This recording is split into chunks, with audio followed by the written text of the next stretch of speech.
വയനാട്ടിലെ കോൺഗ്രസിന്റെ വഞ്ചനയ്ക്കെതിരെ DCC ആസ്ഥാനത്തിന് മുന്നിൽ നിരാഹാര സമരത്തിനൊരുങ്ങി ആത്മഹത്യ ചെയ്ത NM വിജയന്റെ മരുമകൾ പത്മജ. ആധാരം എടുത്തു നൽകിയില്ലെങ്കിൽ ഒക്ടോബർ 2 മുതൽ സമരത്തിനൊരുങ്ങുമെന്നും പത്മജ പറഞ്ഞു. അച്ഛൻ്റെ കത്ത് വ്യാജമാണെന്ന് ആരെങ്കിലും പറഞ്ഞാൽ പോരാ. നേതൃത്വത്തിൽ നിന്നിട്ട് അതിൻ്റെ പറയേണ്ടവർ തന്നെ പറയണം. ആരെങ്കിലും പറഞ്ഞു കഴിഞ്ഞാൽ ഞങ്ങൾ അതിന് ചെവി കൊള്ളില്ല. പറയേണ്ടവർക്ക് എന്ത് വേണമെങ്കിലും പറയാം. സത്യം എന്താണെന്ന് ഞങ്ങൾക്കറിയാം. ഈ ഒരു പട്ടയം കിട്ടിയാൽ പോലും ഞങ്ങളുടെ ബാക്കി കാര്യങ്ങൾ ഇതാവില്ല. അതിനനുസരിച്ച് ഞങ്ങൾ ഇന്നോ നാളെയായിട്ട് മുഖ്യമന്ത്രിനെ കാണാൻ പോവുകയാണ്. മുഖ്യമന്ത്രിക്ക് നിവേദനം കൊടുക്കാൻ പോവുകയാണ്. ബാക്കി ഞങ്ങളുടെ കാര്യങ്ങളൊക്കെ ഒന്ന് സംസാരിച്ച് ഞങ്ങൾക്കൊരു അനുകൂലമായിട്ടുള്ള മറുപടി ഉണ്ടാവുമെന്ന് പ്രതീക്ഷിക്കുന്നു. പിന്നെ അവരുടെ എഗ്രിമെൻറ്റിൻ്റെ കാര്യം, എഗ്രിമെൻറ്റ് ഇന്ത്യൻ നാഷണൽ കോൺഗ്രസ് എനിക്ക് എഴുതി ഒപ്പിട്ട് തന്ന കാര്യമാണ്. ജൂൺ 30 ഇന്ത്യൻ നാഷണൽ കോൺഗ്രസ് അത് തീർത്തു തരുന്നു. ഇന്നലെ DP രാജശേഖരൻ പറഞ്ഞല്ലോ,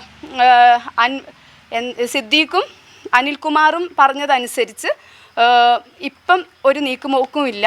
പക്ഷേ ഒരു പരിധി കഴിഞ്ഞാൽ ബാങ്കിന് ഇടപെടേണ്ടി വരുന്നു. അവരുടെ ആ വാക്കിനകത്ത് ഇത്രയും സ്ക്രിപ്റ്റ് ഉണ്ടാക്കുന്നവരും ഇത്രയും ഭീകരന്മാരുമായതുകൊണ്ട് എനിക്ക് ആ വാക്കിൽ നല്ല പേടിയുണ്ട്. അതുകൊണ്ട് തന്നെ ഞാൻ പറയുന്നു, സെപ്റ്റംബർ 30 എന്നൊരു ഡേറ്റ് ഞാനും എൻ്റെ ഭർത്താവും ഇന്ത്യൻ നാഷണൽ കോൺഗ്രസിന് കൊടുക്കുകയാണ്. സെപ്റ്റംബർ 30 ഞങ്ങളുടെ പട്ടയം എടുത്തു തന്നില്ല എങ്കിൽ ഒക്ടോബർ 2 ഗാന്ധി ജയന്തി മുതൽ ഞാനും എൻ്റെ ഫാമിലിയും നിരാഹാരം ഇരിക്കാൻ പോവുകയാണ്. PV ജോഷില ചേരുകയാണ്. ജോഷില, കോൺഗ്രസിന്റെ വഞ്ചനയ്ക്കെതിരെ വലിയ പ്രതിഷേധത്തിലേക്ക്, സമരത്തിലേക്ക് തന്നെ കടക്കുകയാണല്ലേ NM വിജയന്റെ കുടുംബം?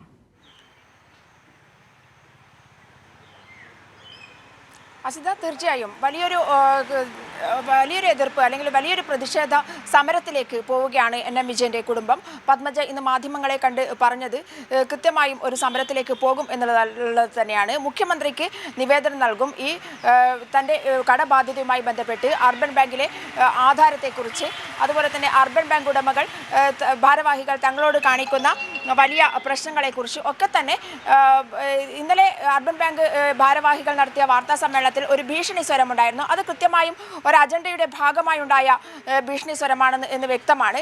ഇവരുടെയൊക്കെ ഇത്തരം കളികൾക്ക് മുന്നിൽ തനിക്ക് പിടിച്ചു നിൽക്കാൻ സാധിക്കാത്ത ഒരു സാഹചര്യം വരികയാണ്. എന്തായാലും ഇതുമായി ബന്ധപ്പെട്ട് ഇന്ത്യൻ നാഷണൽ കോൺഗ്രസിൻ്റെ നേതാക്കളാണ് മറുപടി പറയേണ്ടത്. ഇന്ത്യൻ നാഷണൽ കോൺഗ്രസിൻ്റെ നേതാക്കൾ കരാർ ഒപ്പിട്ട് തന്നതാണ്.